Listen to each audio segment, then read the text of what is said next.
The wind howled over the hills like a wild beast let loose from the heavens. Thunder cracked across the sky, and lightning danced among the clouds as if the gods were in battle. In a small village nestled between the arms of an ancient forest, every door was bolted shut. Every hearth kept burning in fear of spirits that walked on stormy nights. But inside a worn-out mud hut on the edge of the village, the cries of a woman in labor cut through the wind. The hut trembled. The roof leaked. Candles flickered and died. The midwives whispered prayers, their hands trembling as they worked to deliver the child. The woman's name was Nyasha, a young widow who had lived a quiet life since the death of her husband just a year before. She had not shown signs of pregnancy until only a few moons ago. Even then, her belly swelled rapidly, unnaturally. So outside, the wind screamed louder, as if trying to claw its way in. Then suddenly, everything stopped. The wind ceased. The thunder silenced. Even the rain halted mid-air. A strange stillness fell upon the hut, and in that silence, the child was born. No cry came from the boy's lips, no scream of life, no whimper. He simply opened his eyes that glowed faintly like stars. Hidden behind fog, the midwives froze. One dropped the cloth she held. Another backed into a wall, crossing herself with a trembling hand.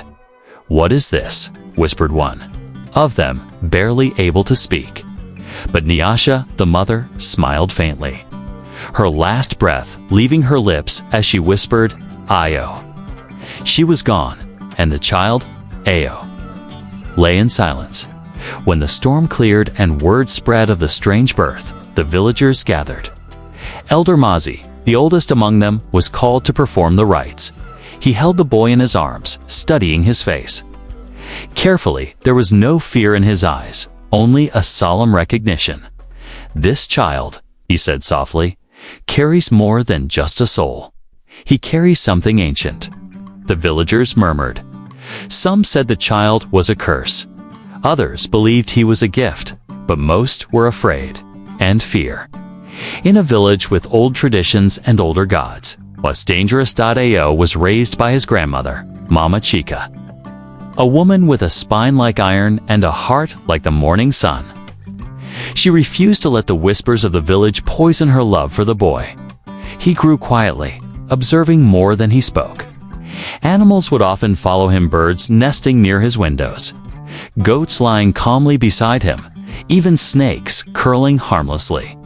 Near his feet, the village children avoided him. At night, some said they saw shadows dancing around his hut. Others claimed to hear voices speaking in strange tongues when they passed by, but Mama Chica would shoo them away and shut the door tight. "You are my light, Ao," she would say, brushing his hair. "Whatever you carry, it is not evil. It is only misunderstood." And Ao would nod, though even at the age of 6. He felt different, not just because of the stairs, but because of the voice. It came at night. Sometimes in his dreams, sometimes in moments when he stared too long into the fire. A voice without breath, a voice with weight, a voice that said only one thing: "We are not yet home." The older he got, the stronger the voice became. By the time he turned 10, he had stopped speaking to other children. He would walk into the forest for hours, returning with herbs his grandmother had never seen, mushrooms that glowed in the dark, or stones that felt warm in the coldest nights. He began drawing symbols on the ground, symbols he had never seen before. Mama Chica watched him closely. She did not stop him, but she feared what might come. One night, while the village prepared for the harvest festival, a loud cry echoed from the eastern edge of the forest. A young boy had gone missing. The villagers searched. Dogs barked, torches flickered. No trace was found. But the next morning, as the sun rose, Ao stood at the edge of the forest, the missing boy beside him, safe, unharmed, but shivering. The villagers rejoiced. But when the chief asked the boy, How he survived, he whispered. The shadows kept me safe. The boy told them not to harm me. And once more, fear returned. The village began to change. Mothers held their children tighter when Io passed. Elders spoke in hushed tones. And that night, Chief Duma summoned the council. The boy is not normal, he declared. He carries something. Something that does not belong here. The council agreed. A ceremony must be done, a divination, to know the truth. And so it was decided. Ao would be tested under the moon of Sikina, ritual reserved for matters of the spirit. Mama Chica refused, but they came anyway. Ropes, drums, fire. They dragged the boy to the center of the village, under the ancient baobab tree, where the oldest ancestors were said to listen. Ao did not scream. He only looked up at the moon. Calm as ever. The diviner arrived, blind in both eyes. His body, painted in ash, he placed his hand on the boy's forehead. And then he screamed. He fell back, convulsing. His mouth opened wide, and another voice came through. A voice that was not his. A voice that whispered, "He carries me, but I carry him. He is the bridge. He is the key." Then silence. The fire died. The ropes fell from Ao's wrists. The villagers panicked. Some ran. Some knelt. Some wept. The boy looked around, dazed. He had no memory of what was said, only a burning in his chest. Mama Chica rushed forward and took him in her arms. And as the villagers watched from the shadows, Elder Mazi stepped forward. "The boy is not to be harmed," he said firmly, "but he cannot stay among us." And just like that, Io's fate was sealed. He was to be cast out, exiled, alone. But spirits do not abandon their vessels easily. And Io was not alone, truly. For in the wind, in the trees, in the silence between heartbeats, the spirits still whispered, "We are not yet home." The night they exiled Ao, the wind did not howl. It whispered, not the kind of whisper men hear with their ears, but the kind that settles in the soul and refuses to leave. Mama Chica wept as she packed his small bag. She gave him his grandfather's walking stick, a small pouch of dried yams, and a locket that belonged to his mother. Her hands trembled, but her voice was steady. "You are not a curse," she told him. "You are not broken. They fear what they don't understand. But I know who you are." Ao stared into her eyes. He did not cry. He had never cried, not even as a baby. He felt sorrow like an ache in his chest, but the tears never came. Before dawn, 2 guards escorted him beyond the village's edge, past the river, through the tall grass, and into the dense woods where the sacred boundary stood invisible, lying between the world of men and the world of spirits. They left him there without a word. Io stood for a long time, listening not to the birds, not to the trees, but to the wind, because the wind carried voices it always had. For days, he walked. At first, he followed animal trails, then deeper paths where vines curled like fingers and the trees seemed to lean inward. He ate what he could: roots, berries, mushrooms.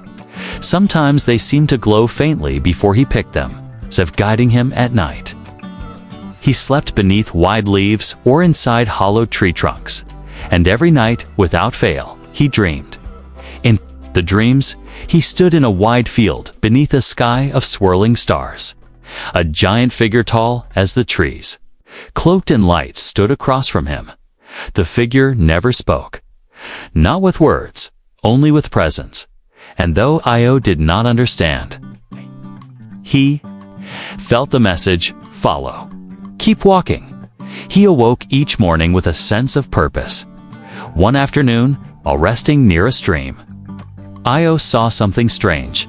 His reflection blinked, not in sync with him, but independently. He leaned forward. The water shimmered. And for a brief second, the reflection changed. It was not his face. It was a face older than time, eyes white as clouds, markings etched across the cheeks like tribal tattoos, and lips that moved without sound. Then the surface rippled, and it was gone. Ao staggered back. The wind blew hard for a moment, swirling leaves around him like dancers. And in that moment, he heard it again, clearer than before. The voice, "You are not just a boy. You are a bearer." That night, as he sat by a fire he had somehow learned to build, Io spoke aloud for the first time in days. "Who are you?" he asked the darkness. Silence. Then rustling leaves. Then a whisper carried by the wind. "I am Erivu." The name settled in the air like a song remembered from long ago. "What are you?" "I am what was taken, what was locked. I was once guardian, now bound. You carry me." "Why me?" "Because your blood remembers, because your soul is old, because your mother chose." "My mother is dead." She walked still in the realm between breath and silence. Ao clenched his fists. "I didn't ask for this. No one asks for destiny." The days passed. Ao began to change. He spoke more with Erivu, at first in whispers, then openly, as though speaking to a friend. The spirit did not control him. It advised, guided, warned when he neared a poisoned fruit. Erivu made the air colder. When danger lurked, Erivu made the shadows stretch. One day, while crossing a ridge, Ao stumbled upon a beast, a large cat, with eyes like burning coals. It growled, muscles rippling. Ao froze. The beast leaped. And before it landed, a gust of wind hit it, midair slamming it into a tree with unnatural force. The cat whimpered and fled. Ao looked at his own hands. They trembled. "What was that?" he asked. "Protection," Erivu replied, "but I didn't do anything." "You are learning." One evening, Ao arrived at a clearing unlike any other. At its center stood a stone arch, half buried in moss. Strange symbols covered its surface, glowing faintly in the moonlight. He felt pulled toward it, as if it remembered him. He reached out and touched it. The world shifted. A coldness swept through his bones suddenly. He was no longer alone. Figures emerged from the treesmen and women draped in ancient robes. There, eyes white, their feet hovering above the ground. They circled him, speaking in a language older than words. Erivu's voice rose in his mind. "Do not run. They are the keepers." One stepped forward. "You walk with one who has been lost," she said. "Do you understand the weight?" "No," Io admitted. She reached out, touching his forehead. Visions flooded him. A war of spirits, a betrayal, a sealing ritual, a protector bound inside a womb, a woman crying in the rain, his mother, and him, born with a spark not meant for this world. Then, silence. The vision ended. He collapsed when he woke. He was alone. The arch had vanished, but carved into the ground beside him were the words, "Return to the beginning." That night, O understood. He was not cursed. He was chosen, not to destroy, but to remember. To carry Erivu was not a burden, but a responsibility. The spirit had once guarded the village long before memory. Betrayed by men who feared power, Erivu had been sealed until Nyasha, Io's mother, opened the way. And now, Ao is the bridge, but bridges must be crossed. And that meant going back to the village that cast him out, to the truth buried in silence, to the fire that once tried to consume him. The next morning, Ao stood tall, not a boy, not yet a man, but something in between. His eyes glowed faintly in the morning sun, his staff pulsed with warmth, and the wind was at his back. He turned south, toward home, toward reckoning, and in the rustling leaves above, Erivu whispered, "We are getting close." The village had changed. It wasn't the huts, or the roads, or the way the crops grew that was all the same. But something in the air was different, thicker, tense. It was as if the village had learned to live in constant fear. Though of what? Ao couldn't yet say. He stood at the top of the southern hill, watching the smoke curl from chimneys and the children chase goats in the distance. A part of him wanted to run down and shout, "I'm still here." But another part, the deeper part that had walked with Erivu and touched the ancient symbols, knew better. They had not forgotten him. They had buried him in whispers, and ghosts buried in whispers tend to return louder than before. He didn't walk directly into the village. Instead, he circled to the river, hiding behind tall grass. There, he waited until the sun dipped low and shadows lengthened across the earth. He watched from afar. The faces were older. Some of the children had become teens, and yet many were missing. There were fewer voices, fewer fires. Ao crouched low and listened. That evening, as the village gathered for evening chants, he heard it. A child had gone missing again, just like before. The villagers blamed spirits. Some whispered of curses. One man, bold and bitter, shouted, "This started when he was born." Chief Duma, now older and slower, struck his staff to the ground. "Silence," he roared. "We do not speak of the exile." But the name had already been spoken in the hearts of the people, Io, and the forest around. Him seemed to sigh at the sound. That night, Io dreamed again, but this dream was different. He stood in the village square, surrounded by fire. The villagers chanted, but their faces were blurred. One by one, they pointed at him, screaming words he couldn't understand. Adena's grandmother appeared. She held out her arms, tears in her eyes, but a dark mist pulled her away into the ground. Then came the voice, but not Erivu's. This one was ancient and cold. "You are the door," it whispered, "and doors must be opened." He woke with a start, sweat dripping down his brow. Erivu's presence stirred inside him. "That voice," Ao murmured. "Who was it?" Erivu replied, distant and grim. "Something stirs.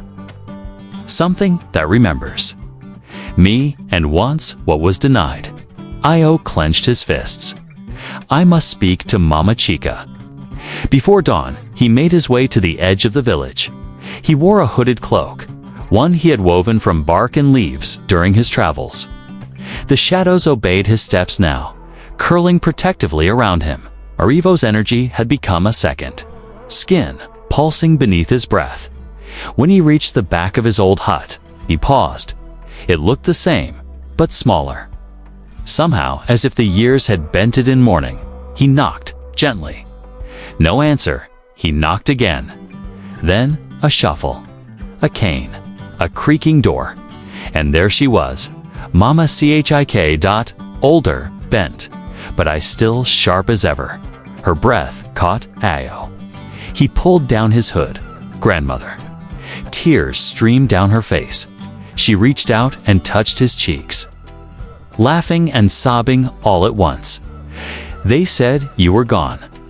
I never left, just wandered." She pulled him inside quickly, shutting the door. She made him tea, though her hands trembled. She sat across from him, studying the changes, the glow in his eyes, the calm in his posture, the ancient in his. Silence. "You've seen it," she said. "I've seen him," Ao replied. "Ivu." She nodded slowly. "There were dreams," she whispered. "Whispers, nights when the wind spoke your name." He took her hand. "I came back because the darkness is returning. Arivu says something is waking something old." She closed her eyes. "There is a cave," she said at last. "Beyond the Twin Hills. Your mother went there before you were born." She returned different, quiet, but her eyes, they burned with purpose. What is in that cave? No one knows. But it is sacred, forbidden. Some say it is where spirits speak to the chosen. Ao stood. I need to go there. The cave behind him collapsed. Stones tumbled, dust filled the air. Ao barely escaped with his life. He knelt in the grass, coughing, gripping the satchel that now pulsed faintly with heat. The pendant inside no longer glowed. The cave had spoken, and it had awakened something. Eravu's voice was fainter than usual. That voice? The one that said I was his, Ao whispered. Yes, Eravu answered slowly. He is called Umbre, the Forgotten One, a spirit born from betrayal, fed by human fear. Why does he want you, Atiza? Because I chose light. He chose power. He was banished, but never destroyed. And now he stirs. Because you and I are joined, and that terrifies him. Ao stood, brushing dirt from his cloak. His body ached, but his purpose was clear. If he wants you, he'll have to go through me. Mama Chica's words echoed in his heart. There is a place beyond the mountains where the old spirits gather. He didn't know exactly where the sacred grove was, but Arivu seemed to guide him without hesitation. Each tree felt familiar, each breeze a whisper in the right direction. The journey took days.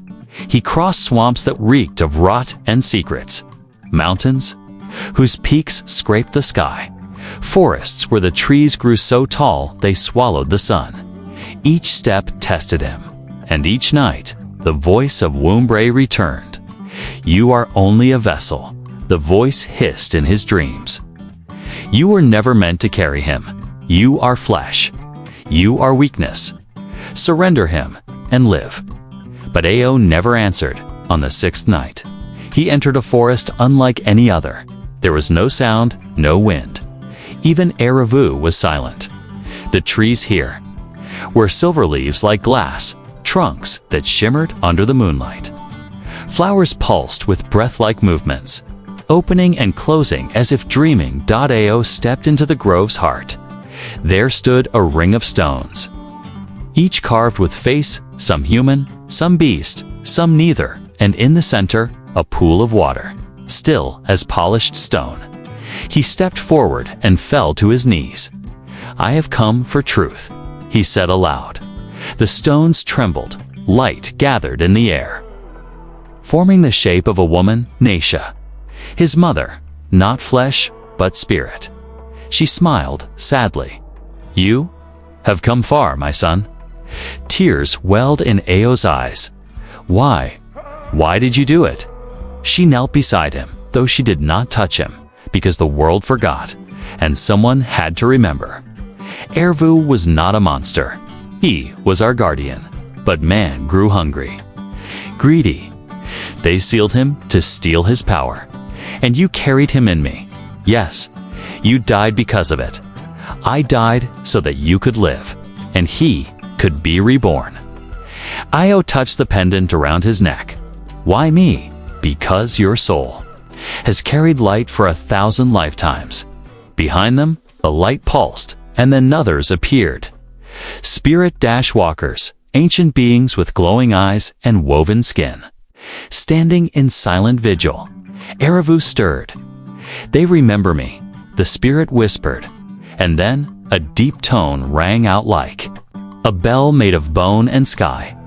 A gate opened. Ao stepped inside. The sacred grove opened like a dream behind a curtain. Here, the sky shimmered with no sun, no moon, just light.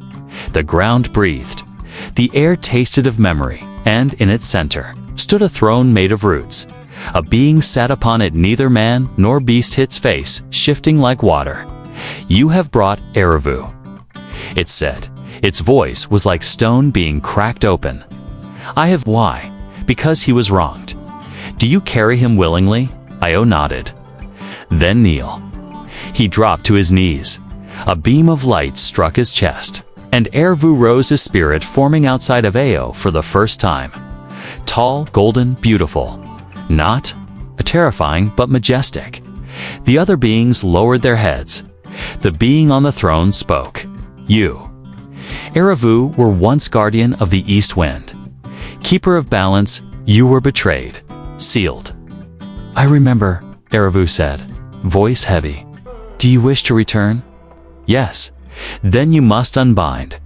The boy must be free. Io stood. What does that mean?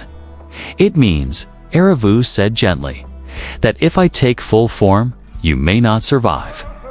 Silence filled the grove. Ao's heart pounded. Then no, he said firmly. We are not done. He turned to the others. Umbrive walks again. He is stealing children. He grows stronger. If I release Erivu now, the world will fall. The throne being studied him. You would carry this spirit longer. I will carry him until the world remembers who he is. A long pause. Then, so be it. The grove trembled with approval.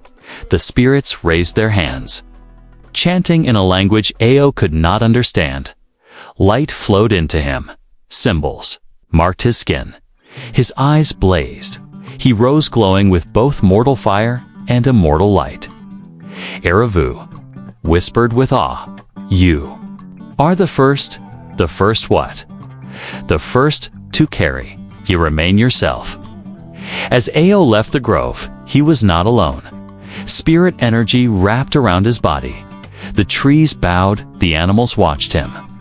Without fear, he walked taller, stronger, and the wind carried a new whisper. The whisper of a child who had become a bridge. A boy who had become legend, but far away. In the broken heart of the world, Mumdi smiled, and another child vanished. The sky was crimson when Ao emerged from the sacred grove. The horizon burned, not with flame, but with an unnatural red light that pulsed like a beating heart. Arivu stirred inside him, uneasy. Ombre is awake, the spirit whispered. Fully. How? Ao asked. We've strengthened our bond. We've warned the world. No, Erivu said grimly. By entering the sacred grove, we signaled that the spirit realm is opening again. We heard it. And he has begun to tear the veil between the worlds. Ao clenched his fists. So what now? There is one more truth you must face. One that I never told you. Ao paused. What haven't you told me? Erivu was silent for a long time. Then, softly, you were not the first to carry me. The words struck like lightning. What? Do you mean? Io demanded. There were others, Arivu said. Before you, long ago. The first was a prince. Brave, strong, but prideful. He used my power for vengeance. A vision flickered in Ao's mind-burning cities. Twisted spirits, a boy crowned in shadow. He failed, Arivu said. Why didn't you tell me this? Io asked. Because I wanted you to believe in your own strength, not fear the past. Io's chest tightened. Were they destroyed? Yes, all of them, eh? Their souls scattered. Ao sat on a rock beside the trail, his breath heavy. Then why do you believe in me? Because you are different. You do not seek power. You seek truth. You are not a weapon. You are a bridge. Ao stared at the red sky. I don't want to be a bridge. I want to be free. Erivu's voice softened. I want that for you too. The road back to the village was not the same one Ao had taken before. Now, the world trembled beneath his feet.